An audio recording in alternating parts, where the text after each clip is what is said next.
Chapter 11. See the USA in your Chevrolet or from a plane flying high above. See the USA in your Chevrolet. America is asking you to call. Drive your Chevrolet through the USA. America's the greatest land of all. The Dinah Shore Chevy Show theme song, 1952. How the Curse of Distance Was Lifted from the Human Race. T.A. Heppenheimer, 1995. Introduction. The internal combustion engine shares with the commercialization of electricity the gold medal for the two most important inventions of all time, by one of history's remarkable coincidences invented within 10 weeks of each other in the fall of 1879. By 1940, the internal combustion engine had made possible automobiles, trucks, buses, and early commercial aircraft that utterly changed transportation speeds, comfort, safety, and convenience, as well as tractors that by the early 1930s had begun to revolutionize agricultural productivity. The ratio of motor vehicles to the number of American households had reached 90% by 1929, a year when the United States accounted for 80% of the world's motor vehicle production and 90% of its registrations. With the post-1945 emergence of America from the Great Depression and World War II, the automobile moved the nation forward into the modern age. The pioneering efforts of Henry Ford to mass-produce the automobile and offer affordable prices for average Americans created a new product called personal travel, and a host of new business opportunities to build supermarkets, motels, drive-in movies, drive-in restaurants, and the other new businesses made possible by the near-universal possession of personal automobiles. The increasing number of two-car families reflected in part the lack of public transportation in the suburbs that required many families to acquire a second car. Another major contributor to post-war prosperity, the construction of the vast interstate highway system, was largely concentrated in the years 1958 to 72. The new multi-lane highway network greatly increased the productivity of truck drivers, shortened the duration of personal trips, and increased safety. The interstate highway system ranks along with the growing array of appliances within the home as two of the most important elements in the rapid progress of the American standard of living between 1945 and 1972. But subsequently, the pace of progress was slower both inside the home and in surface travel. Air travel increased by a factor of 300, from 9 passenger miles per person in 1940 to 2,660 in 2013. Just as automobiles had gained the basic attributes of comfort and speed by 1940, the technology of air travel was already well advanced by 1940. As we shall see in this chapter, an airline trip from New York to Chicago in 1940 took little more time than in 2014, with relatively more of the journey spent in the air and less on the ground. Air travel reached its pinnacle of comfort and speed in the early 1970s, by which time both long-haul and short-haul air travel had been converted from piston engines to jets. The transition to jets was also accompanied by a substantial quality improvement in the form of reduced noise and vibration. Thus, for air travel, as for so many other aspects of consumer welfare, the year 1970 is a watershed year, marking the dividing line between rapid progress and slower evolutionary growth. But the situation after 1970 was worse than a mere slowing in the rate of forward progress, because some aspects of transportation began to exhibit retardation. After dominating automobile production and sales throughout the post-war years, the big three American automobile companies, General Motors, Ford, and Chrysler, witnessed the gradual erosion of their unchallenged reign. The epical rise and fall of General Motors, bedeviled with poor styling, safety issues, and foreign competition, ended with its 2009 bankruptcy and subsequent government bailout. Motor vehicles also raised environmental issues as they released dangerous levels of carbon monoxide, nitrous oxide, hydrocarbons, and other pollutants into the atmosphere. Though automobile travel had improved the urban environment by reducing horse pollution on city streets in the early 20th century, air quality suffered as smog clouded cities in a blurry, brownish haze by the middle of the 20th century. Strict government regulations requiring anti-pollution devices, as well as government-mandated improvements in safety equipment and fuel efficiency, have dominated changes in the quality of automobiles over the past 4 decades. The ability of a car or light truck to move passengers and their cargo from point A to point B has changed little since the 1950s, as travel speeds were constrained then as now by speed limits and congestion rather than by engine power. Half of this chapter is devoted to the evolution of the automobile, personal travel culture, and the spread of the interstate highway network. Because there was no mention of air travel in Chapter 5, the chapter on pre-1940 transportation, the second half of this chapter goes back to the beginning of U.S. commercial airline travel in 1926 and highlights the surprising extent of the progress achieved in the decade between 1926 and 1936, not to mention the further strides of air travel after World War II. No mention is made in this chapter of the decline and near disappearance of intercity passenger rail travel, whose demise was inevitable because of the low population density of the United States outside the Northeast Corridor and because of the heavy subsidies provided by the government to both the highway and air traffic control networks. The contours of change in post-war travel. Today, travel in the United States is by motor vehicle, local urban transit, or airplane. There is no discussion here of post-1940 developments in urban transit, because they differed in each metropolitan area.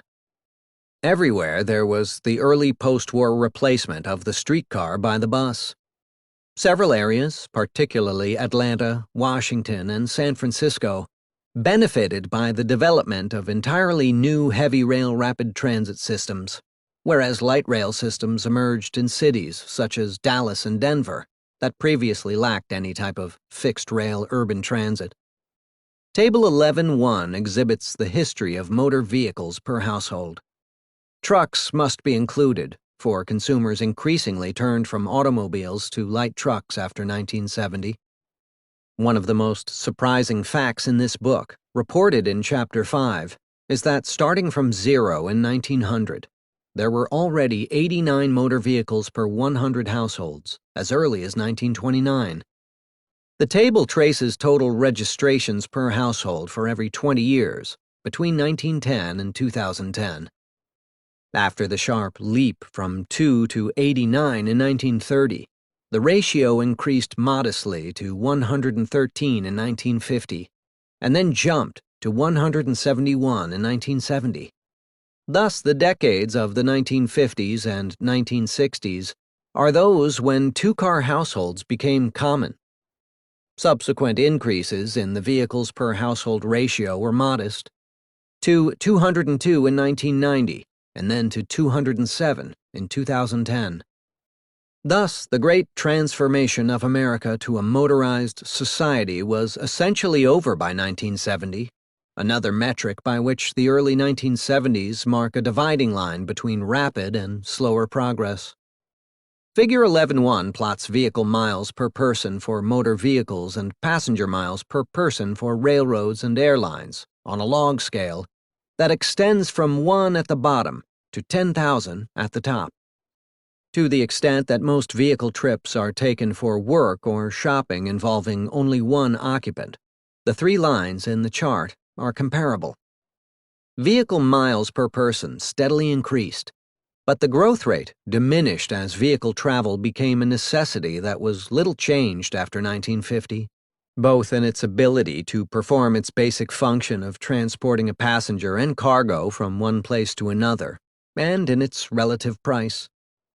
By way of contrast, in the first few decades, vehicle miles per person soared from 1.3 in 1900 to 422 in 1919 to 1,623 in 1929. The annualized growth rate from 1919 to 1929 was 13.5% per year. Despite the Great Depression, vehicle miles per person continued to grow during the 1930s, declined sharply in World War II as a result of gasoline rationing, but then soared again after the war, albeit at an ever-decreasing rate of growth. The growth rate between 1929 and 1950 was 6.2%, followed by an acceleration to 8.0% between 1950 and 1980. But then diminishing returns set in. The annual growth rate from 1980 to 2012 was a mere 1.1%. In fact, vehicle miles per person in 2012 were 6.4% lower than in 2004. Airline revenue passenger miles, RPMs, also shown in Figure 11.1, exhibited the same phenomenon of slowing growth. It is natural for any industry to experience rapid growth after a fundamental invention, and then to have demand for its product level off as the product reaches maturity. Growth in RPMs per person reached 32% per year between 1940 and 1960, 16.5% between 1960 and 1980, and 7.8% between 1980 and 2000. Traffic tripled in the 1950s, tripled again in the 1960s, doubled in the 1970s, and almost doubled in the 1980s, before slowing to a crawl. RPMs per person stopped growing after 2000, with the growth rate between 2000 and 2013 at the turtle-like pace of 0.6% per year. Leaving aside the years of World War II, railroad passenger miles per person reached their peak at 448 in 1919, then began their long descent as automobile trips began to replace rail travel. Miles per person fell to 256 in 1929, and after the collapse in traffic during the Depression and peak during the war, they were back down to 225 by 1950, fell by half during 1950 to 59, fell by another half between 1959 and 1970, and by 2012 had declined to a mere 32 miles per person. In fact, air traffic surpassed rail travel as early as 1956. The already powerful automobile adds quality and convenience. The increase in automobile sales in the early post-war years created a two-way virtuous cycle for the U.S. economy. The motor vehicle industry enjoyed sales which jumped from the business cycle peak achievements of 5.3 million cars and trucks sold in 1929 and 4.7 million in 1941 to 7.9 million in 1950 and 9.1 million in 1955.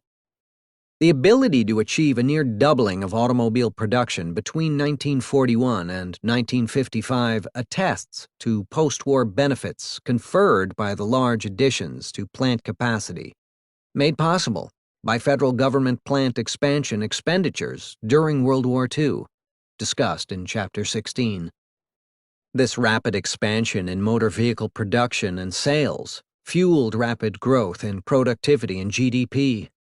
And these increases in personal income, in turn, enabled working families to afford not just one car, but two, thus completing the virtuous circle back to increasing vehicle production and sales. By the 1950s, the multiplicity of automobile models created a set of images defined by branding and styling. The Cadillac, Lincoln, and the Chrysler Imperial were for the ancien regime of inherited wealth and for the executive suite. The four-hole Buick Roadmaster connoted the vice president, while the three-hole Buick Century was for the rising mid-level executive, the owner of the local retail business or restaurant. Farther down the perceived chain of status were the Oldsmobile, the Pontiac, and the ubiquitous Chevrolet, America's best-selling car year after year, eagerly bought by the new unionized working class that, in its transition to solid middle-class status, could afford to equip its suburban subdivision house with at least one car, and often two. The evolution of automobile quality in the post-war era requires a different approach than the sections in Chapter 10 devoted to the improved quality of household appliances. Our study of appliance quality shows that most of the quality improvements, particularly improvements in energy efficiency, were missed by the government price indexes, so that consumer welfare benefits of improving appliance quality were omitted from GDP.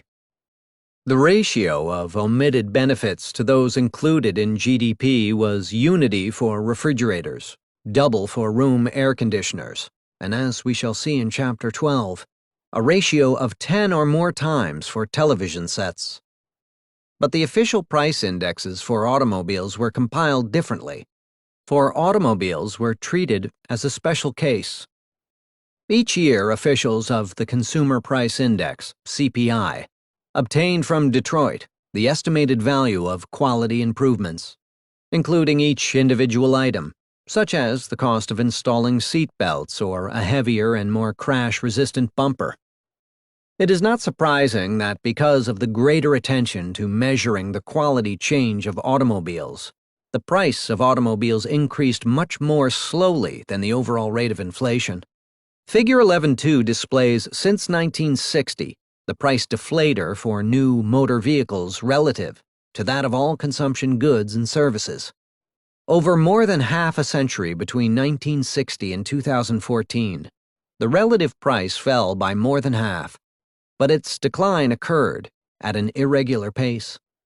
The annual rate of change for 1960 to 74 was a rapid negative 2.4% per year, then a much slower negative 0.9% during 1974 to 90, and a near hiatus of negative 0.4% during 1990 to 2000, followed by a more rapid rate of negative 2.8% during 2000 to 2008. There was no decline at all between 2008 and 2013. The overall deflator for consumption goods and services increased between 1950 and 2013 by a factor of 7.6, but that of automobiles increased by a much smaller factor of 4.1. The average price of a new car, including light trucks, increased from $2,300 in 1950 to $24,100 in 2012. How is this tenfold increase in price to be explained if the CPI's price index for automobiles increased only by a factor of 4? By definition, the answer must be that the average quality of motor vehicles greatly improved. The white line in Figure 11.3 plots the average current dollar price of vehicles sold between 1950 and 2012, illustrating the tenfold increase in a logarithmic scale. When the nominal current dollar sales prices of the vehicles are converted into fixed 2009 prices, the black line records the inflation-adjusted sales price per car. Thus, the black line represents the implicit quality of cars. Another way of thinking about the black line is that it shows an ever-increasing amount of real quality per car. The increase in quality appears to be relatively steady, growing at 2.3% between 1950 and 1970, 2.5% between 1970 and 1990, and 3.2% between 1990 and 2014. By 1940, the American automobile was already powerful, with the power of an ordinary 1940 Chevrolet rated at 85 horsepower, and the more prestigious General Motors brands, such as Oldsmobile or Cadillac, offering engines of 110 to 125 horsepower. That is enough power to propel a large car at 100 miles per hour, far above the speed limit on any U.S. highway. By 1940, the higher-end GM cars were also offering automatic transmission, a much-appreciated improvement in automobiles that was available on half of cars sold in 1953 and more than 90% of cars sold by 1970. During the early post-war years, there was a steady conversion of what were initially accessories, such as automatic transmission, to standard equipment. Automatic transmission was the first and most important of the power additions to the standard plain Jane automobile, such as my parents' 1950 Plymouth, with its bench seats, manual transmission, and heater, but nothing else. Initially, even radios were not standard on automobiles, and they were not installed on the majority of automobiles until the early 1960s. Perhaps even more important than automatic transmission was air conditioning, with 50% installation reached by 1970 and 84% by 1983. Power steering reached 50% installation by 1965, as did power brakes by 1970. Power windows were slower to arrive, with an installation rate of only 38% by 1983. The history of the affordability of motor cars is one of the most surprising facts developed in this book.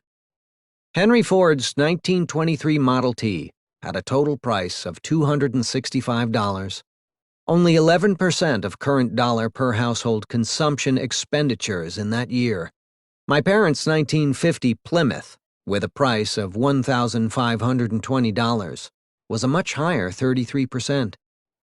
In 2012, the same calculation assesses the average $24,000 vehicle at a somewhat improved 21% of per household consumption expenditures.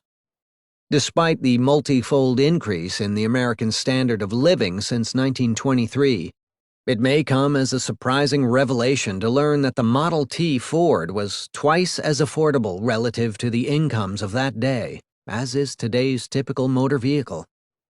No wonder that the well-known automobile journalist Paul Ingrassia wrote, "Historians rightly agree that the Model T Ford is the most important car in American history."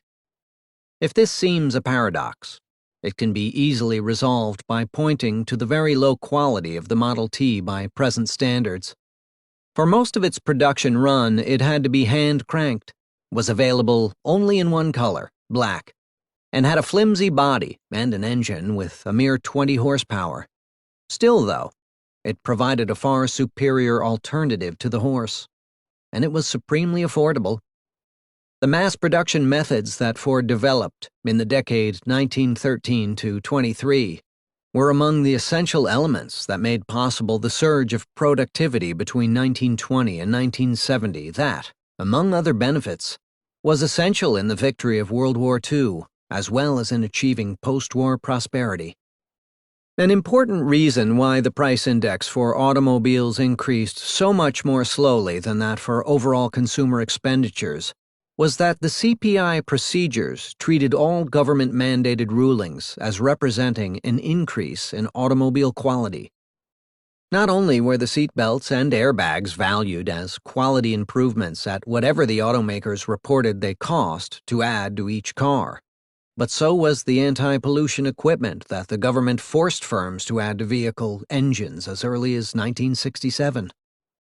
The treatment of the anti-pollution equipment was controversial, as it did not raise the quality of the automobile for the owner, and in fact, detracted from its value to the extent that it reduced miles per gallon of fuel efficiency. Instead, the anti-pollution equipment created a positive externality that benefited all of society, not just the owner of the automobile.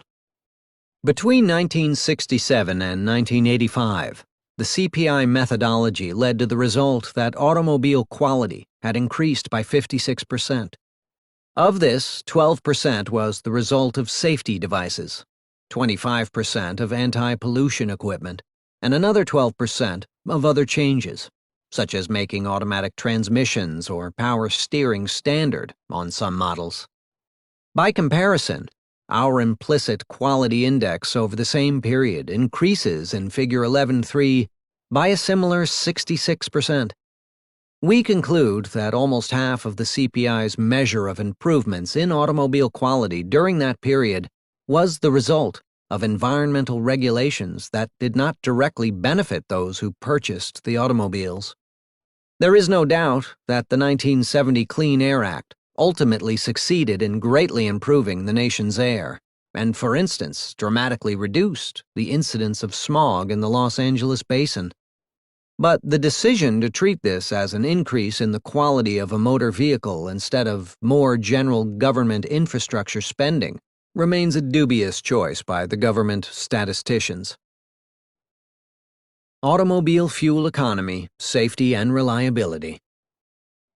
Any success in achieving a substantial increase in fuel economy is bound to be the most important contributor to automobile quality, even greater than air conditioning. Because fuel consumed over the life of the vehicle costs as much as the vehicle itself. Fuel consumed just in the first 4 years costs 40% or more of the vehicle purchase price. Figure 11.4 displays the average fuel economy of American passenger motor vehicles, including cars and light trucks, and records a 56% improvement from 15 miles per gallon in 1950 to 23.5 in 2012. Average fuel economy actually declined between 1950 and 1970 as vehicles became larger, V8 engines became more powerful, and an increasing percentage of cars were equipped with air conditioning. The changes in fuel economy caused by the mix of different sizes and types of cars did not represent a change of the technology of achieving fuel economy. The data underlying Figure 11.4 show that average fuel economy improved by 23% between 1967 and 1984. But that is a significant underestimate of the improvement in fuel economy technology. The central problem is that any change in the mix of cars can raise or lower fuel economy without any change in underlying fuel efficiency. For instance, a shift to smaller cars, as occurred after the mid-1970s, can improve fuel economy, whereas the gradual spread of automobile air conditioning takes its toll on fuel economy. A rough estimate suggests that the improvement through 1984 reduced the price and raised the quality of the average car by 18%. This leaves the period from 1984 to 2012, when fuel economy in Figure 11.4 rose from 17.5 to 23.5 miles per gallon.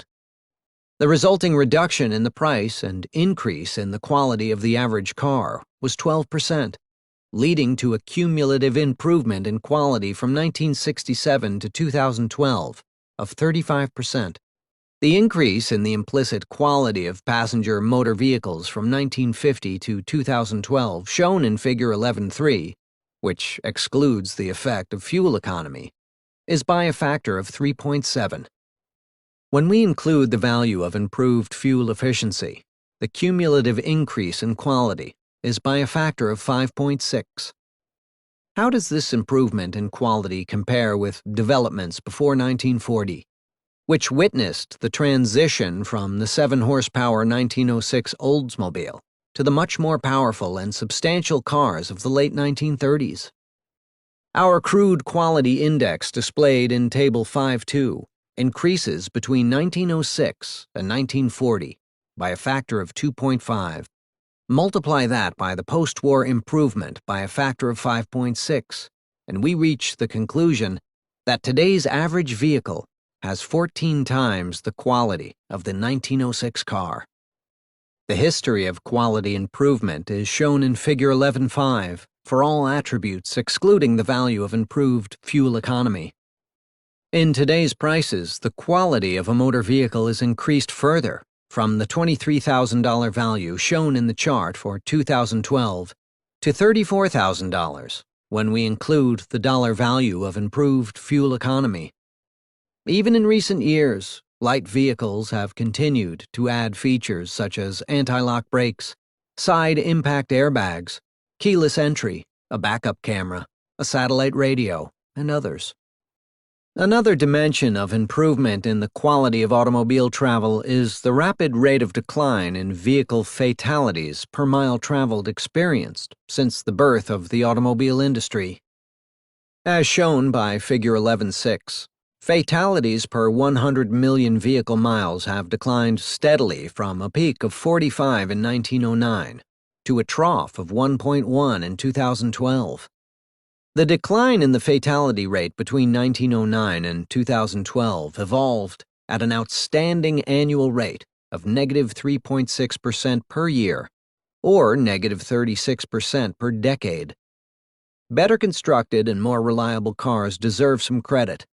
But much of this achievement should be credited not to the makers of automobiles, but to the government investments in highway infrastructure that reached their peak in 1958 to 72 with the construction of the interstate highway system. Until the interstates, driving on two-lane highways was inherently dangerous, as a decision to pass a slow-moving truck or tractor could potentially cause injury and often death from a collision with a car coming in the opposite direction. The interstates eliminated that source of collision, but the interstates did not create the most rapid decline in the fatality rate. That came at the beginning, when the rate fell by a factor of 3 between 1909 and 1926, an annual rate of negative 6.2%. As a result of improvements in automobile quality and of the first round of improved highways. Another aspect of automobile quality is the frequency of both routine service and repairs for operating problems. A major improvement has been in the frequency of routine servicing. In the early post-war years, an oil change was mandatory every 1,000 miles, and for an automobile that traveled 12,000 miles per year, that implied an oil change every month. Today's motor vehicles need oil changes only every 7,500 miles, which is attributed to advances in engine materials and tighter tolerances, as well as the oil that goes into engines. The problem of automobile reliability was so significant that an economist won the Nobel Prize in large part for a journal article he wrote on lemons, a term used at the time for automobiles that had defects in quality and reliability that were invisible to the potential buyer of used cars. Frequent problems with automobiles in the 1950s and 1960s included oil leaks, exhaust smoke caused by excess oil consumption, engine overheating, and compressor failures on early automobile air conditioning units. The frequency of repairs of American automobiles is recorded in the annual automobile issue published by Consumer Reports magazine, CR, each April. Though these ratings make it easy to compare cars in a given year, they do not provide any information about what has happened to the average. That is, whether cars have experienced a lesser or greater need for repairs over the post-war era. CR in 1984 cited an average annual repair cost for a 5-year-old model of $360 in current dollars, not far from the $276 per vehicle of annual nominal maintenance and repair expense per registered vehicle recorded in the national income accounts. Unfortunately, similar data are not reportedly by CR in recent decades. However, the national accounts provide data on real inflation-adjusted vehicle maintenance expenditure. Figure 11.7 plots real, 2009 price, maintenance, and repair expenditure per 1,000 vehicle miles, and there is a slight downward tilt in the line. Comparing the first 5 years, 1950 to 55, with the last 5 years, 2009 to 13, the decline is 15%. Comparing the first 2 decades, 1950 to 70, with the last 2, 1993 to 2013, the reduction is only 5%. These changes are substantial when cumulated over the life of a vehicle and provide further evidence that the quality of automobiles has steadily increased. One of the most significant changes in the U.S. automobile marketplace in the post-war era was the surge of imported cars. The share of imports in new automobile sales rose from a mere 4% in 1963 to an all-time peak of 42% in 1987. The timing of the upward surge from the mid-1970s to 1980 mainly resulted from the permanent increase in the relative price of gasoline that occurred as a result of the 2 oil price shocks of 1974 to 75 and 1979 to 81. During that brief period, the price of oil increased from $3 per barrel to more than $30 per barrel, and the price of gasoline increased from about 25 cents per gallon to $1.25 or more. American companies made no mass-market small, fuel-efficient cars, having failed with the Chevrolet Corvair in the early 1960s. So the market was wide open for the invasion of imports that had already begun in the 1960s with the VW Beetle. The Japanese brands Toyota, Honda, and what was then called Datsun, now Nissan, flooded the American marketplace with small, fuel-efficient cars. But they were not just small and fuel-efficient. They were of much higher quality than anything Detroit could produce. CR repair frequency records, based then as now on hundreds of thousands of questionnaires returned by readers, ranked the Japanese brands better than the American brands by an order of magnitude. The distance between the highest-rated, much better than average, and lowest-rated cars was a giant chasm. The top category had repair incidents of 2% or less of questionnaire respondents, and the worst brands had incidents of 15% or more. The 1984 report included 198 different models, of which 147 were domestic brands and 51 were imported. Out of 147 domestic models, 63 had a black dot, much worse than average, and only one had a red dot, much better than average. Out of the 51 imported models, no fewer than 36 had red dots, and there were only 2 exceptions, both Volkswagens. The Japanese brands were rated by CR as having a frequency of repair incidents orders of magnitude better than the domestic brands. In the 2014 evaluation, the differences between domestic brands and foreign brands, most of them now manufactured in the United States, were narrower. But with only a few exceptions, the only red dots were for foreign brands, and the only black dots for domestic brands. The data used in this section show that there was a gradual increase in miles driven per vehicle, from 9,450 in 1950 to 12,500 in 2000, followed by a decline to 12,000 in 2012.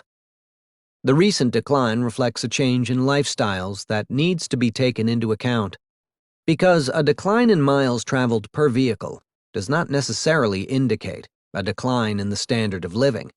Some families may be making sacrifices because of high fuel prices, but others are making choices.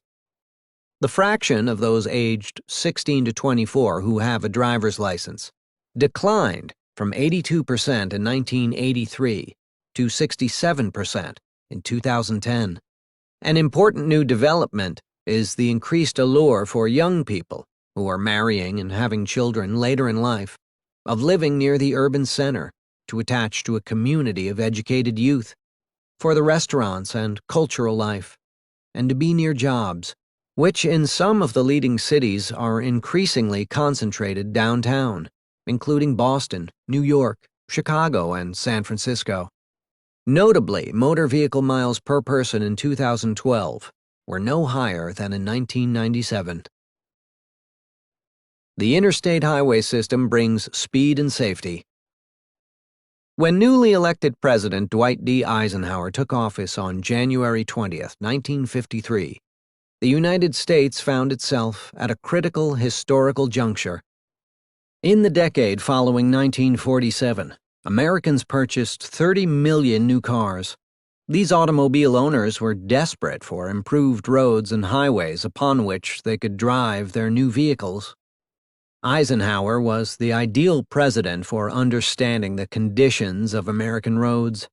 As a young soldier in 1919, he had been part of a U.S. Army expedition that traveled from Washington, D.C. to San Francisco by automobile, a trip that took 62 days to complete. His experiences as Supreme Commander of the Allied forces in Europe during World War II demonstrated to him the value of having an advanced highway network. Examining the remnants of Germany's infrastructure, Eisenhower was shocked to find how quickly the Allied armies could travel along the autobahns, and he never forgot his experience with roads, both domestic and foreign. Yet, even before the Eisenhower administration. The federal government recognized the necessity of spending money on a comprehensive national highway system to supplant the original 1960 and 1921 legislation that had created the numbered federal highway system that was largely complete by the end of the 1930s.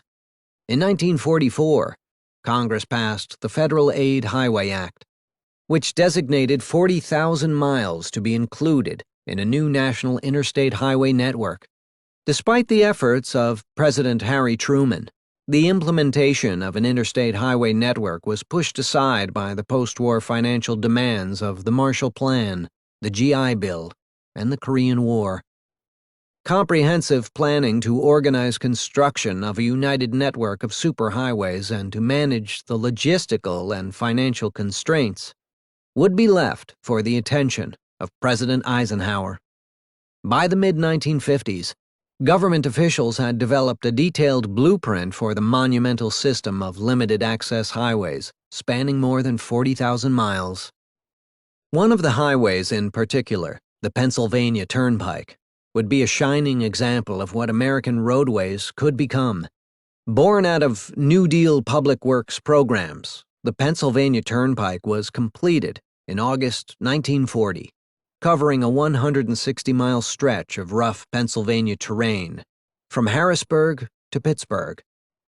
Initial users of the highway were amazed by the quantum leap of the achievement compared to previous highways, where 2 lanes encouraged passing slow vehicles and frequent deaths through collisions and where progress was slowed by traffic signals. Travel times were slashed as the new turnpike cut through mountains. Though Americans were proud of the Pennsylvania Turnpike, they were mostly unaware that starting in late 1933, Adolf Hitler had built a network of limited-access autobahns spanning the full extent of Germany, and that these were largely completed by war's outbreak in 1939. The interstate highway system in its comprehensiveness was a belated attempt to duplicate not the Pennsylvania Turnpike, but the German Autobahn network, over a spatial terrain roughly 20 times longer. Dwight Eisenhower signed into law the Federal Aid Highway Act of 1956, which called for 41,000 miles of interstate highways to be built at an estimated cost of $25 billion, with a planned completion date of 1969. The act split the costs of the project, with the federal government assuming 90% of the funding and the states assumed the remaining 10%. The Highway Trust Fund was also established to collect revenues from gasoline sales taxes.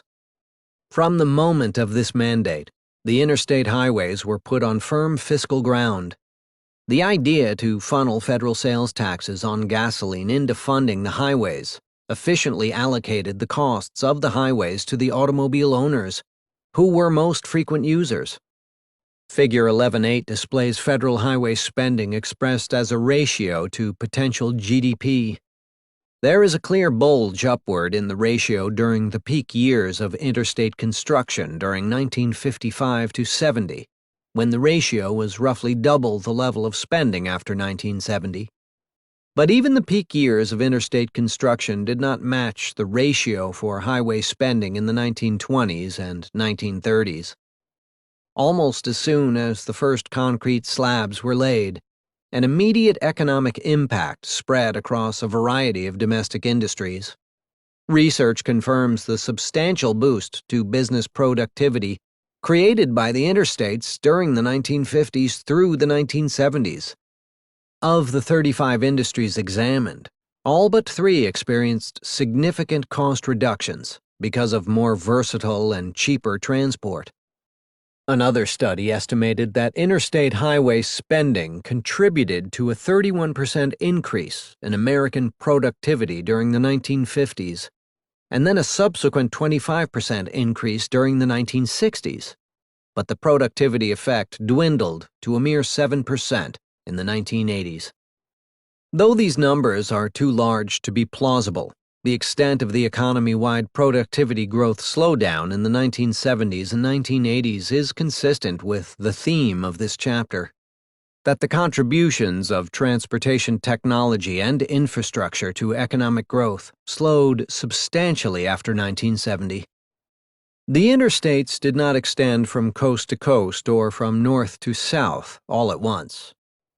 The long stretches of four-lane road were largely completed by 1972, but small sections remained unfinished, thus delaying the full glory of the nonstop coast-to-coast and north-to-south passage without a traffic light for another few years. In 1974, Nebraska became the first state to fully complete its single interstate route, I-80. In 1979, the first Canada to Mexico route was completed on I-5 through Seattle, Portland, the Central Valley of California, all the way to the San Diego border with Mexico. The completion of the first transcontinental interstate, I-80 from the George Washington Bridge in Manhattan to the western terminus of the San Francisco-Oakland Bay Bridge, did not occur until 1986. And the coast-to-coast southern interstate, I-10 from Jacksonville, Florida, to the Santa Monica coast of California, was not completed until 1990. The final link in the original interstate highway map was completed in 1992. The interstates increased mobility. Research studies indicate that the early completion of interstate segments attracted higher rates of population growth. Counties previously lacking major transportation corridors underwent the highest rates of positive demographic change. Even as suburbanites were adjusting to their affluent new domestic lifestyles, they also began to realize ways of spending their free time that had never before been possible. An outgrowth of the theme in Chapter 5, that the automobile created as a side effect, a new activity called personal travel. The new highway network offered the sightseeing and vacation opportunities, but after the war, travel was impeded by the absence of places to stay and to eat. In the 1950s, brand-name hotel franchises started to pop up across the country along interstates at interchanges and exits. Holiday Inn, with its ubiquitous slogan, "The best surprise is no surprise," soon came to dominate the motor hotel or motel industry. That chain grew from 20 motels in 1956 to more than 500 in 1963. Travel and tourism were direct effects of the interstate highway, and so by connection. The highways expanded jobs, not just in the construction industry, but also in motels and restaurants. Out of the car culture of the 1950s came a sprawling highway community, similar to but larger in scope than that of the 1920s. As Americans spent more time in their cars, entrepreneurs took notice. And so the 1950s became the drive-in decade. Drive-in movie theaters, drive-in restaurants, drive-in banks, drive-in churches, even drive-in funeral parlors. Americans, it seemed, never wanted to leave their cars. Our treatment of automobile travel has emphasized safety in the form of a reduced fatality rate, as well as substantial progress in reducing pollution as an externality produced by automobile travel. Both safety and anti-pollution devices were installed in automobiles as the result of legislative and regulatory action. And safety benefited as well by the increased percentage of vehicle travel that took place over divided, limited-access interstate highways that stretched between cities and connected city and suburbs within metropolitan areas. But as we have seen, the ratio of spending on highway construction relative to GDP fell by half after 1972, and in many metropolitan areas, traffic congestion became an increasing problem as the growth of vehicle volumes overwhelmed the capacity of the highway system, particularly during rush hours. Commercial air travel from the Swallow biplane to the 777-300. In 1940, the dividing line between Part 1 and Part 2 of this book, air travel was in its infancy. The number of passenger miles per person in 1940 was equal to those for automobile travel in 1904. Nevertheless, the 10 years between 1926 and 1936 witnessed by far the greatest advances in the history of commercial aircraft. Nothing after 1936 comes close in its magnitude, except for the introduction of jet travel in 1958. In the nearly 6 decades since the first jet flight, there have been no improvements at all in the speed or comfort of air travel. Changes to aircraft have been limited to the conversion of the cockpit to sophisticated electronic controls, a quantum leap in fuel economy similar to that achieved by the automobile industry, a relatively minor increase in the maximum distance an aircraft can fly without refueling, and the introduction of in-flight entertainment options on some aircraft. Most of the improvements since the beginning of the jet age in 1958 have occurred on the ground, in the form of which routes airlines are allowed to fly, how passengers make their reservations, how many airlines are available to choose from on a given route, and how many stops are required on a typical trip. Quality improvement has not been uniformly positive. The seating space occupied by a typical passenger today is substantially more cramped than in 1958. And much more time must be spent at the airport between the time of a passenger's arrival in the terminal and the time the aircraft door closes before departure. The story of air travel before 1940 can be told through a depiction of 3 events. The first U.S. commercial airline flight in 1926, the first long-haul transoceanic flight in 1935, and the first modern domestic airliner, introduced in 1936. When linked together, these 3 events illustrate a rate of technological advance that ranks as among the most rapid in history, along with the introduction of television in the early 1950s and the Internet in the late 1990s. The distance flown in the initial 1926 flight was 411 miles, and 9 years later, a plane inaugurated regular service on a route that spanned 2,398 miles. The first flight occurred on April 6, 1926, on Varney Airlines, the corporate ancestor of United Airlines, today one of the 3 largest airlines in the world. Ironically, in 1934, the same Walter Varney founded Continental Airlines, which merged with United in 2010. Thus, the corporate roots of both airlines can be traced to the same man. In those days, the main business of airlines was to carry airmail, and the first flight qualifies, even though it carried no passengers, because Varney had acquired the contract for the first ever commercial airmail route, granted by the U.S. Post Office. That first flight, on a plane so tiny that there was room only for 1 pilot and the mail, traveled on the unlikely routing between Pasco, Washington, and Elko, Nevada, 2 important railway junctions, 411 miles apart. The Swallow biplane was about the same size as a single-engine Cessna propeller aircraft used today to train aviation students at flight schools.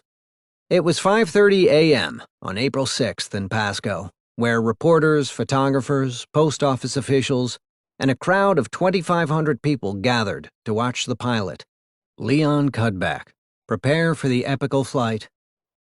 Cheers filled the air as a stagecoach pulled by a team of 6 horses came to a halt near the hangar, and the riders handed over 6 sacks of mail containing 9,285 pieces, weighing a total of 200 pounds. The mail was loaded aboard and mechanics began hand-pulling the Swallow's prop, but the bulky engine refused to crank. Cudback became anxious as the 6 a.m. departure time came and went. Finally, after 20 minutes of pulling, the engine caught, and Cudback roared off for Elko. So well recorded was that day that a letter addressed to Charles J. Rose, U.S. Air Mail Field, Elko, Nevada, signed by the pilot, has pride of place today in the corporate archives of United Airlines.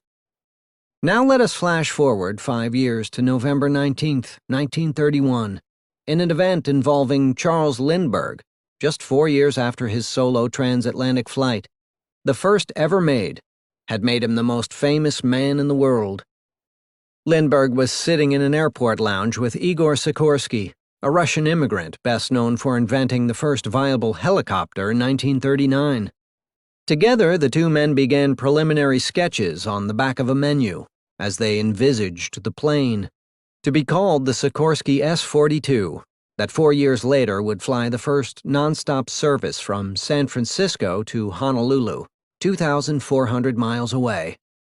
And that same plane would continue onward to Manila in the Philippines, then an American colony.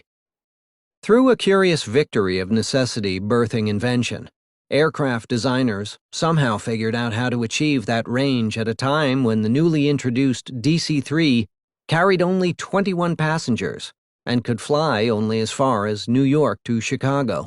Their 1935 achievement occurred 18 years before aircraft engineers could design a passenger plane capable of flying exactly the same distance from Los Angeles to New York.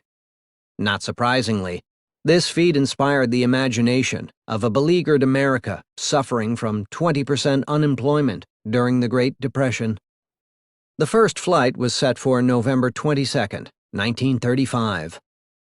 Over 100,000 San Franciscans were on hand, while CBS and NBC laid on coast-to-coast radio broadcasts. Shortwave facilities carried the ceremonies to Asia, Europe, and South America. The president of the Philippines spoke over the hookup. A letter from President Roosevelt stated, "Even at this distance, I thrill to the wonder of it all." A band played, skyrockets flew, and Tripp, founder of Pan American, stepped to the mic. He said simply, "Pilot, you have your sailing orders. Cast off and depart for Manila in accordance therewith." Considering that it happened in only 9 years, this technological leap from one pilot in 1926 carrying 200 pounds of mail a distance of 411 miles to a plane flying 2,450 miles is one of the most breathtaking of all leaps in the history of innovation. The ability of this early aircraft to fly so far was dependent on the fact that it took off from the water rather than land, being the so-called flying boat. This implied that there was no cost of airport construction on the S-42's initial 1935 route, going from San Francisco to Manila by way of Honolulu, Midway, Wake, and Guam. However impressive the technology of the first trans-Pacific flight, it had zero influence on the American standard of living, for the flights carried only 20 passengers once or twice per week. Far more important was the evolution of domestic passenger aircraft.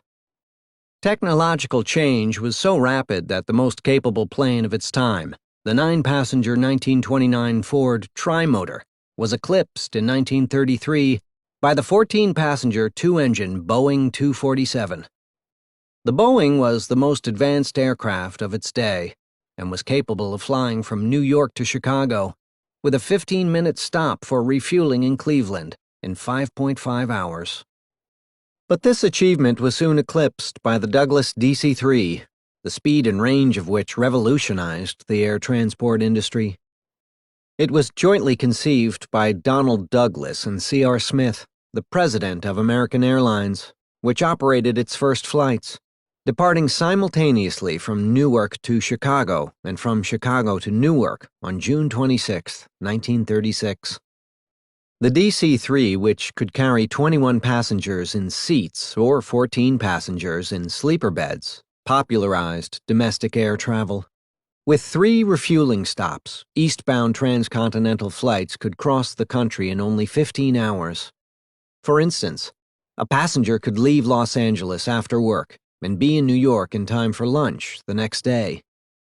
The round-trip fare for a sleeper seat was $285, which translates into $3,940 in today's prices. This is almost exactly the same as the current fare of $3,600 to fly from New York to Los Angeles in a business-class seat that extends into a lie-flat bed. The advance represented by the DC-3 is best captured by its description in a 1937 American Airlines timetable. All flights are made in 21-passenger flagship club planes, the largest, most luxurious and quiet land transport planes in America. Your plane is air-conditioned before departure and air-cooled all the way.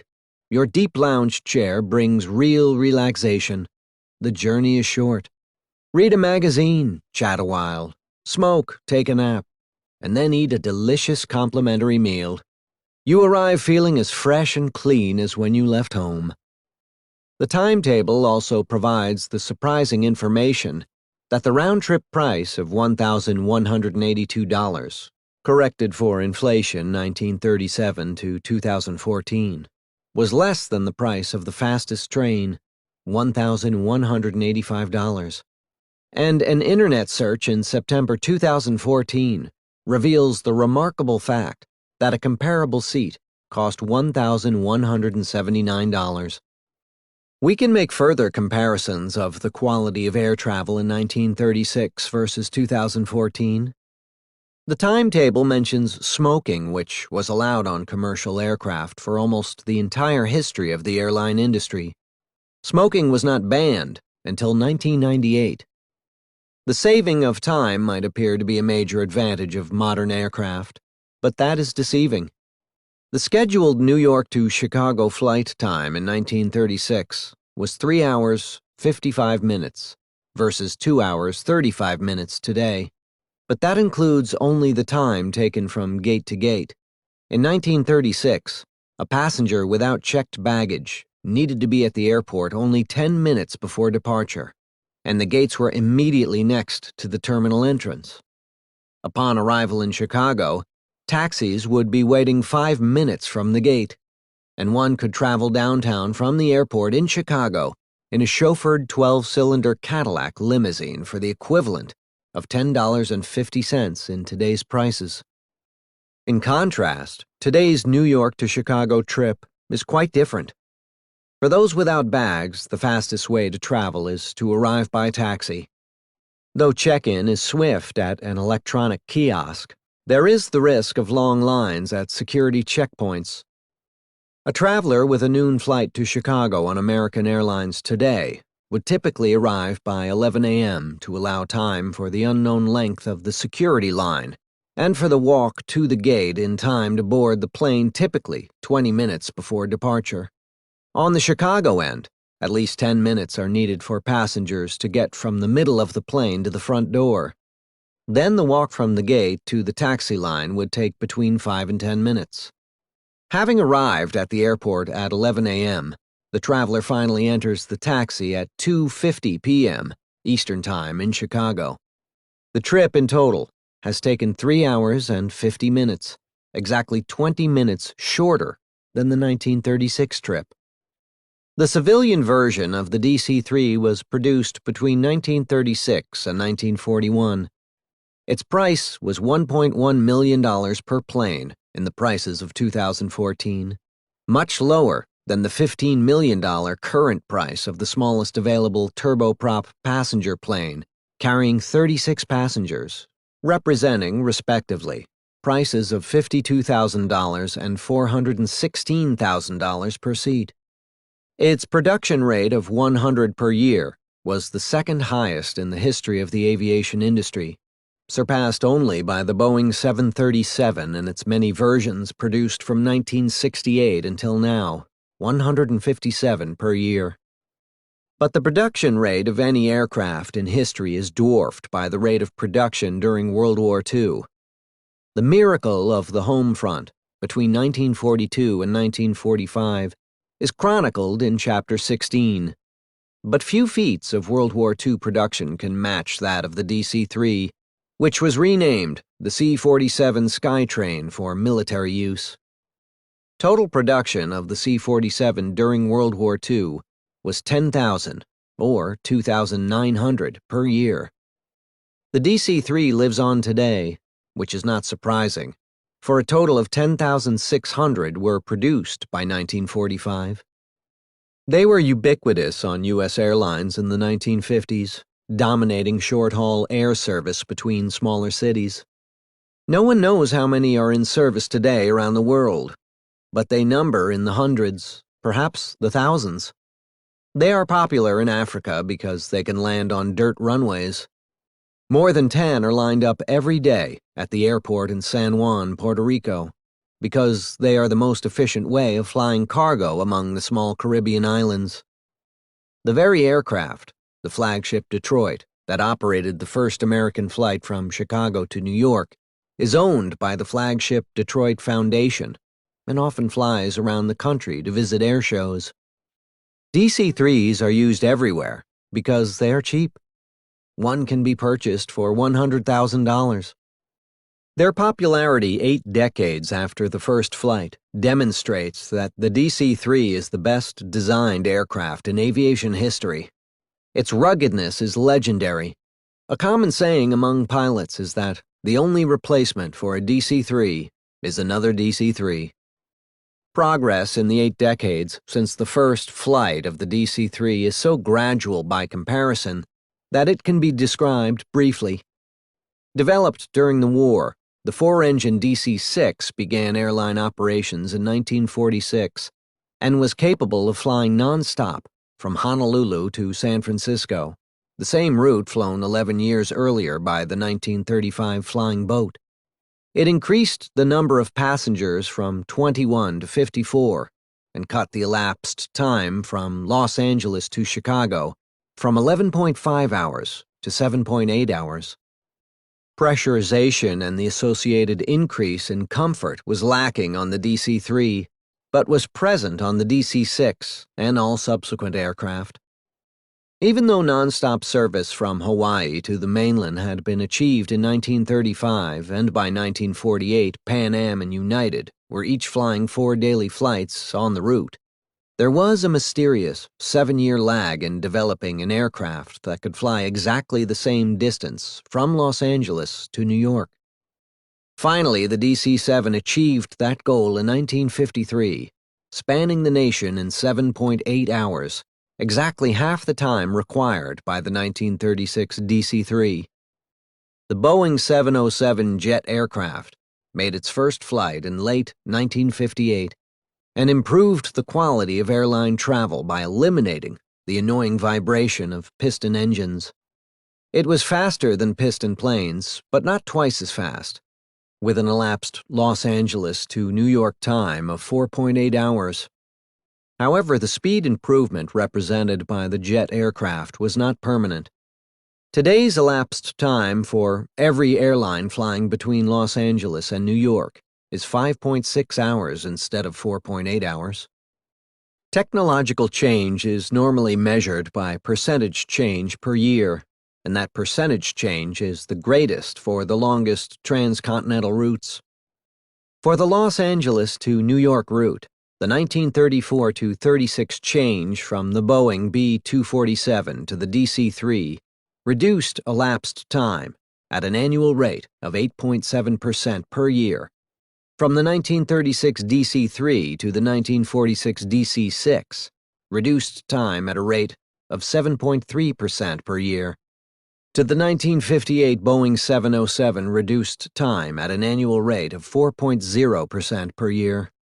Over the almost 6 decades since the adoption of the Boeing 707, the rate of improvement of elapsed time has become negative, at a rate of negative 0.2% per year. The decline of speed in the past 6 decades combines a deliberate slowdown in response to higher fuel prices and runway congestion that substantially lengthens the time between the gate and the takeoff. Though the Boeing 707 was introduced as a long-haul aircraft in 1958, and the competing DC-8 jetliner was introduced in 1959, it required another decade until the late 1960s for America's entire aircraft fleet to be converted to jets. By 1969, 737s, which flew at the same speed as 707s, were filling in the local routes. For example, San Francisco to Fresno or Atlanta to Savannah. But since 1970, there has been no improvement in the passenger experience of air travel. To the contrary, it has significantly deteriorated. Today's passengers are herded like cattle through long security lines. They are crowded into airline seats that are closer together than in the 1960s, and even on a transcontinental flight, they must pay extra for a cold box of food, whereas until a decade ago, they could expect a hot meal with a choice of entrees. Our surprising depiction of air travel as experiencing remarkably little progress since 1936 neglects two overriding considerations. The first, treated in this section, is the order of magnitude improvement in safety measured by air crash fatalities per passenger mile. The next section focuses on the reduction in the real price of air travel that converted it from the vehicle of Hollywood celebrities in the late 1930s to the mass transportation that began in 1960 and enjoyed its fastest rate of growth between 1960 and 1972. The improvement in aircraft safety proceeded at a lightning rate, analogous to that of the TV revolution in the early 1950s, or the dot-com revolution of the late 1990s. Figure 11.9 records a relatively steady rate of progress that reduced air crash fatalities per 100 billion passenger miles, from 580 in 1950 to 10 by 1990, an annual rate of improvement of 10.1% per year. As impressive as this steady progress was, it was a snail's pace compared to the revolution of complete safety that was achieved between 1994 and 2006, as the rate of improvement registered 23.2% per year. But then there was no more improvement to come. In the 8 years between 2006 and 2014, there was only a single U.S. event, which killed 49 people in 2009. Otherwise, there were no airline-related fatalities at all in the United States for those 8 years. The transition from a dangerous method of travel to one that was completely safe had taken barely 50 years. If there were many airline fatalities in the past, but almost none in the past 8 years, what accounts for the difference? The answer comes by examining the reasons for several of the most notable events. Most famous of all was the collision over the Grand Canyon on June 30th, 1956, of a TWA Super Constellation with an almost new United DC-7, causing 128 deaths. It was caused by the failure of an air traffic controller to notify the two planes that they were headed toward each other. After an extensive investigation, the crash led to the creation in 1958 of what is now called the Federal Aviation Administration, FAA.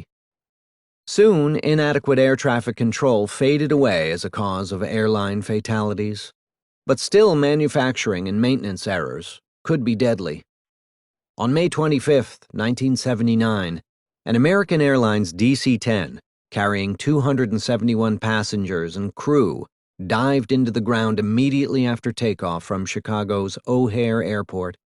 The cause was immediately determined to be the detachment of the left engine, which, upon takeoff, flipped over the top of the wing, severing hydraulic lines and damaging the left wing.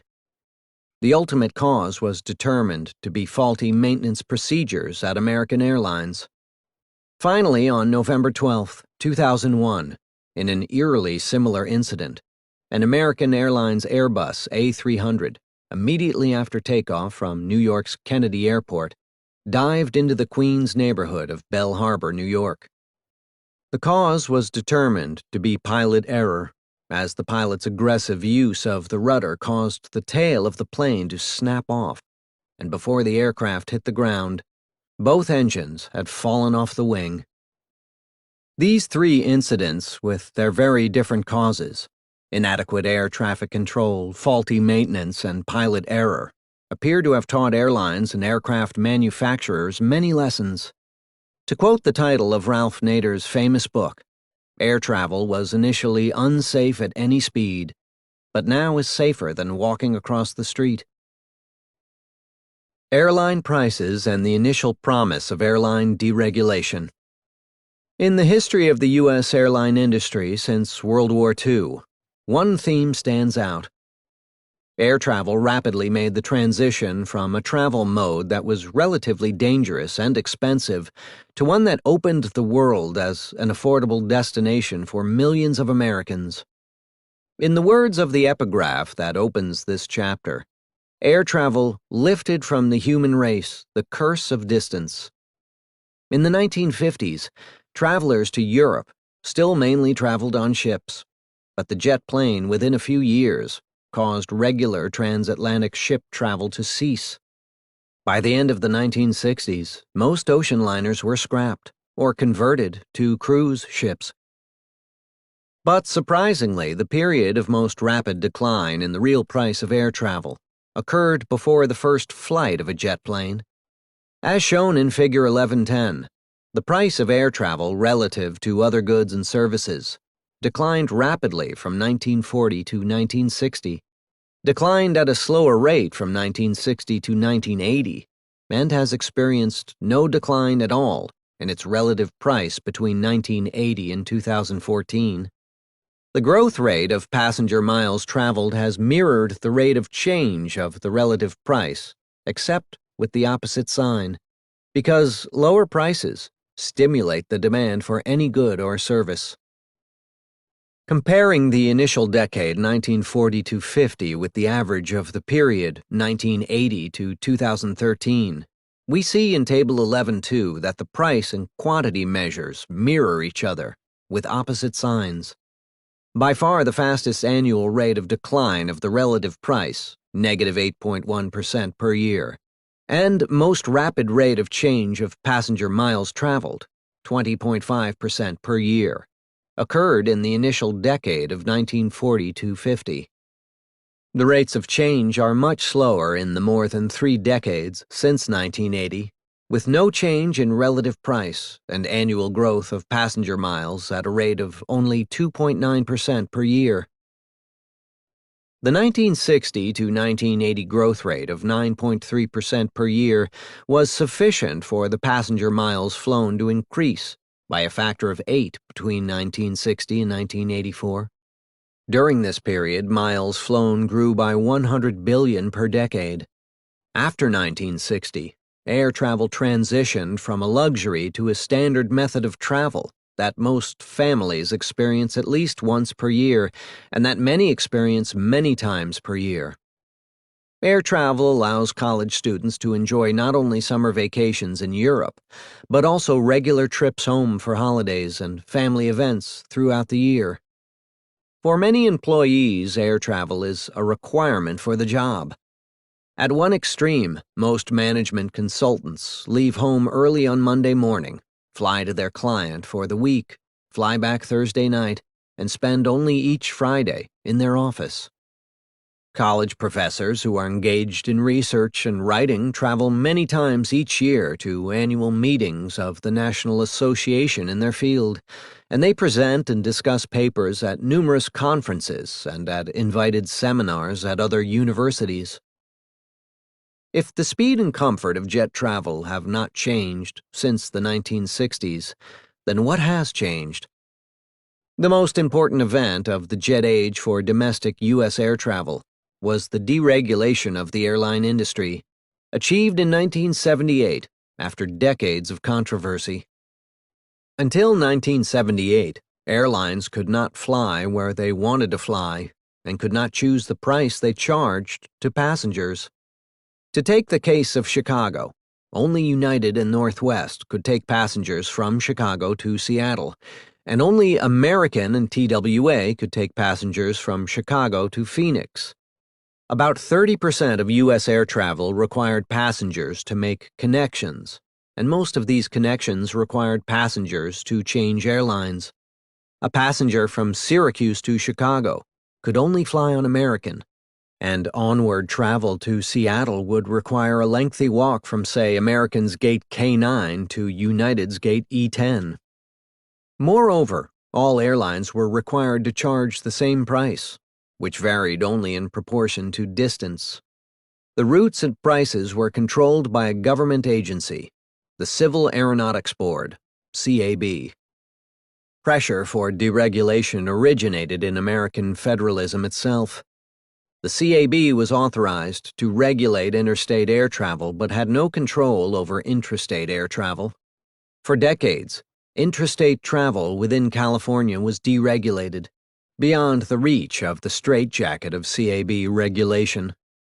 By the early 1960s, a feisty carrier known as Pacific Southwest Airlines, PSA, had become the dominant carrier on the nation's busiest air routes, those connecting 3 San Francisco Bay Area airports to 4 in the Los Angeles basin.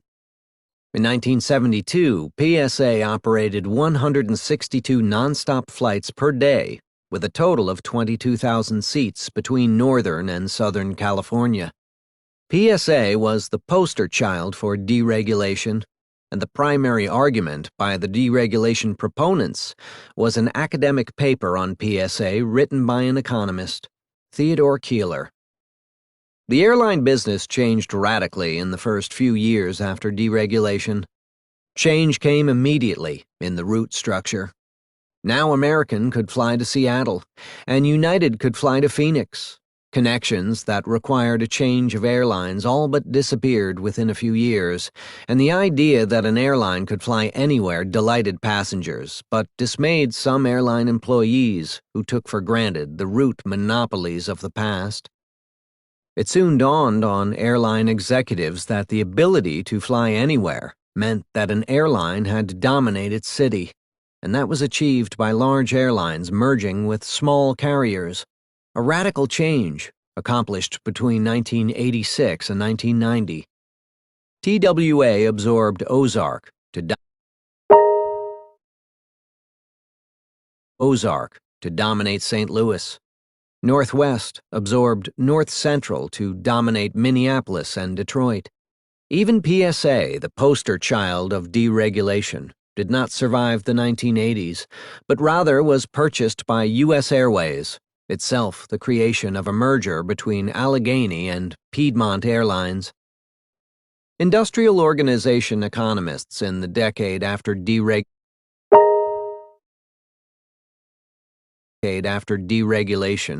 wrote frequently to evaluate its effects.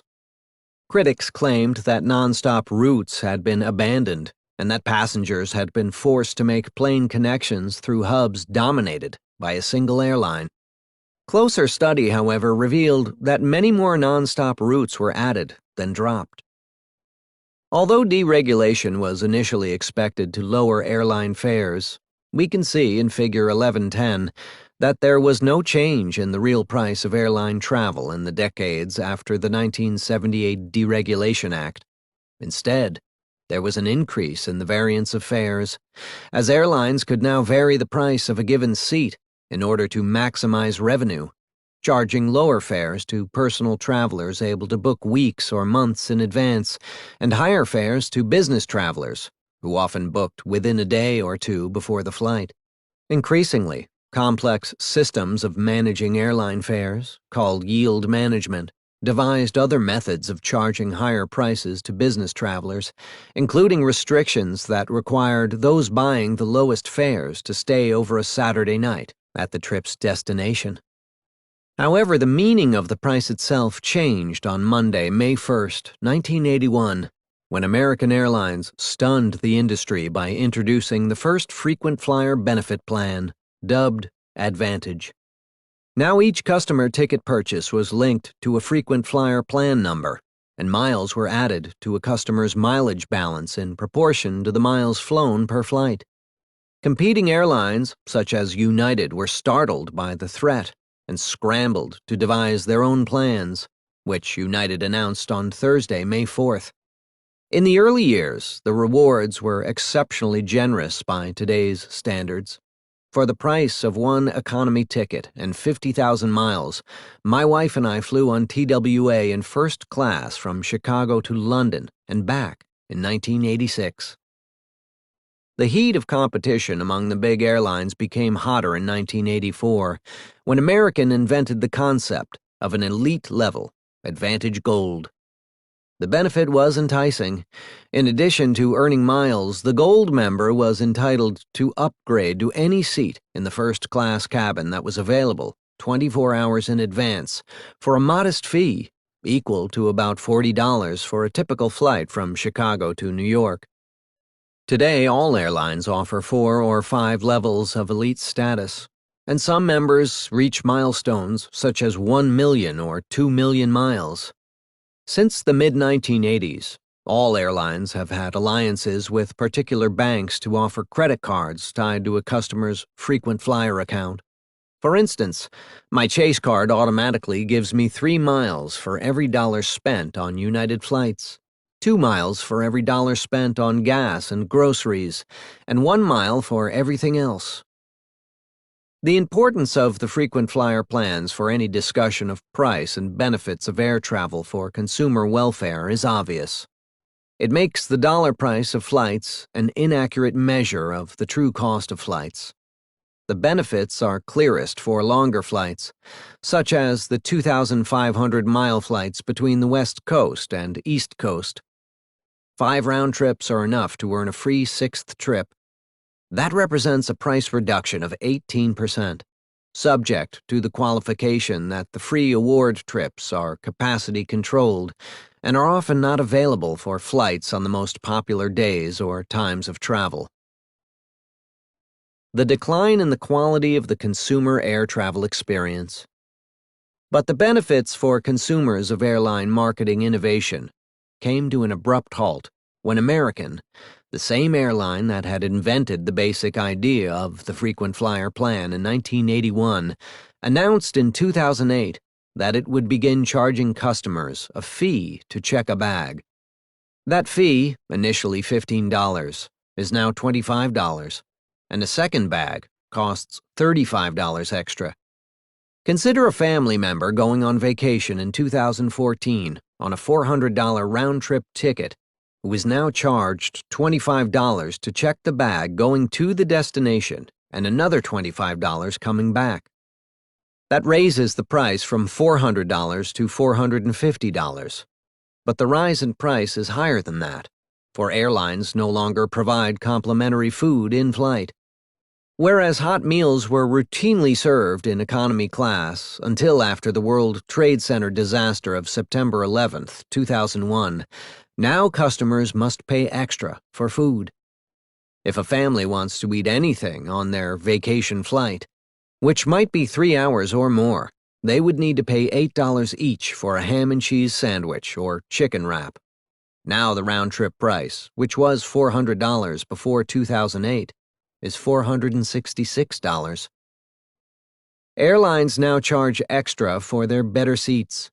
United charges $59 extra for a seat with 34 inches between rows, compared to the usual economy distance of 31 inches. But before 1977, 34-inch pitch was standard on all airlines. The fact that customers today on a $200 flight are required to pay $59 extra to have the same seat space they did in 1977 does not imply that for comparability, we must add $59 to the price of a 2014 ticket. For most passengers, the extra fee is not worth it. So we shall take $15 rather than $59 as the value of the extra seat space available before 1977.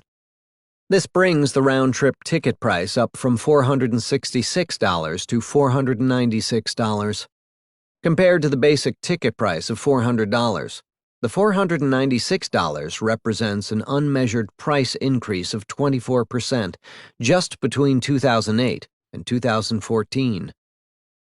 As the final dimension of decline in the quality of airline travel, consider the 200 million hours per year of valuable consumer time wasted in airline security. Roughly 600 million U.S. passengers multiplied by 20 minutes per passenger. This represents an annual wasting of time worth about $8 billion. The current system of airport security all over the world represents an overreaction to the September 11, 2001 hijackings. There was only one weakness in the U.S. airline security system on September 11th, and this was that the cockpit doors were flimsy. Within days, they were replaced by completely secure doors that nobody could break through.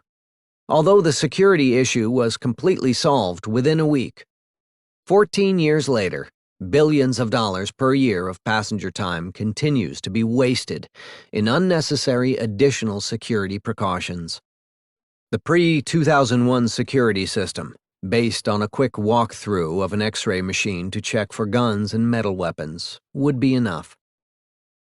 A symbol of rising inequality, a topic treated in Chapter 18, is the ever-growing chasm between domestic travel in economy class and the quality of the premium cabin on international flights, whether from San Francisco to Hong Kong or from Seattle to Amsterdam. As stated by The Economist in its issue of September 20th, 2014, nowadays those at the cheap end of the plane barely have room to open their copies of Thomas Piketty's Capitalism, at the top of the national bestseller lists for its lament about the new age of inequality.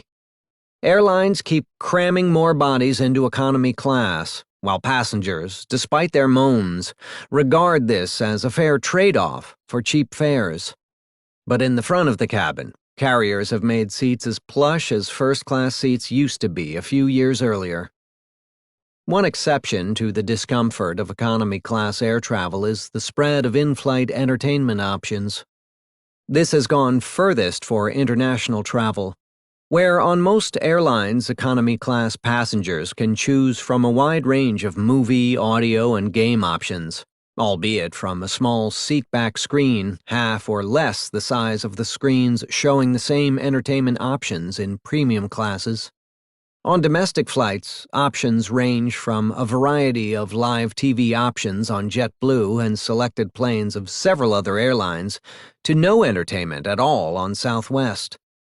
By 2014, in-flight Wi-Fi had become available on most flights, although usage rates of less than 10% suggested that passengers did not consider Wi-Fi availability to be worth the trouble, at least for the prices charged. Conclusion. This account of advances in transportation since 1940 provides a mixed assessment of the pace of progress. The number of motor vehicles per household increased rapidly through 1970 and more slowly between 1970 and 1990, then did not increase at all after 1990. Vehicle miles traveled per person also experienced an ever-decreasing rate of growth and actually registered an absolute decline between 2000 and 2014, partly reflecting a reduction in the share of the population that had a driver's license. But there was also a steady pace of improvement in automobile quality after 1970, along with an equally steady pace of decline in automobile fatalities per mile traveled. The quality of automobiles increased by a factor of at least 2.5 between 1906 and 1940, see Table 5.2. But this was entirely missed by government data on prices and GDP because automobiles were not introduced into the Consumer Price Index, CPI, until 1935. This chapter documents continuing quality improvements in automobiles during the post-war years. Post-war cars did not become much larger or appreciably more powerful than their 1940 ancestors, but they gradually added a host of convenience features, such as air conditioning and automatic transmissions, as well as numerous convenience, safety, and anti-pollution devices. The fuel economy of automobiles increased as well. However, the price indexes used to compute GDP did a much more complete job of capturing the value of automobile quality changes in the post-war years than they did before 1940. So the omission of the value of automobile quality improvements from GDP was much more significant before 1940 than after. Steady improvement was made in reducing motor vehicle fatality rates. Though some of this achievement was a result of government-mandated seatbelts and airbags, much was the result of the greater safety inherent in the superhighways that were constructed, mainly between 1958 and 1972, as part of the interstate highway system. That economy-wide labor productivity grew more rapidly before 1972 than afterward is at least partly a direct effect of the interstate highway system and allowing truck drivers to cover more miles for each hour of work. More productive truck drivers translated into a reduction of transportation costs for industries across the board. Few industries exhibited technical progress in their first decade as rapid as that experienced by commercial air transportation. The achievements of the long-haul flying boat and the medium-haul DC-3 made flying feasible, but the relative price of travel was sufficiently high to restrict demand before World War II to movie stars and other rich people on expense accounts. The democratization of air transport came in two stages. First, with the large piston planes that after 1953 were able to cross the country nonstop, and then with the jet planes that followed soon after. Within barely a decade of the first Boeing 707 and Douglas DC-8 transcontinental and transatlantic flights, the entire air transport industry had converted to jet planes, including short-haul Boeing 737 and Douglas DC-9 jet aircraft, suitable for serving small cities. For air transport, more than for automobiles, the early 1970s marked a transition point from rapid to slower progress. When 1970 to 2000 is compared to 1945 to 70, the more recent period has witnessed a slower decline in the relative price of air transport and slower growth in airline passenger miles flown per person. The physical experience of air travel has unambiguously deteriorated since the early 1970s as a result of tighter seating configurations and longer security lines. And the slow decline in the relative price since 1980 overstates the price decline by neglecting the shift from free meals and baggage checking to separate fees for these and other amenities, offset to some extent by the value of frequent flyer award tickets. Airlines were deregulated in 1978 with the promise of lower prices, but we have seen that there was no decline at all in the relative price of air travel as contrasted with rapid price declines before 1980. This suggests that the most important driver of the relative price was not the extent of regulation, but rather the development of larger and faster aircraft that, as in the case of the interstate highways and truck driver productivity, made the airline crew, especially the pilots, more productive. As successive waves of mergers have occurred in the deregulated era, the domestic air transport industry has coalesced into four major carriers, with a few smaller ones nibbling around the edges, competing with each other to maximize the share of their revenue collected as ancillary fees from passengers who once were able to regard the price of an airline trip as the price of the airline ticket. Please subscribe and press the bell icon to never miss another update. Please like, share and comment.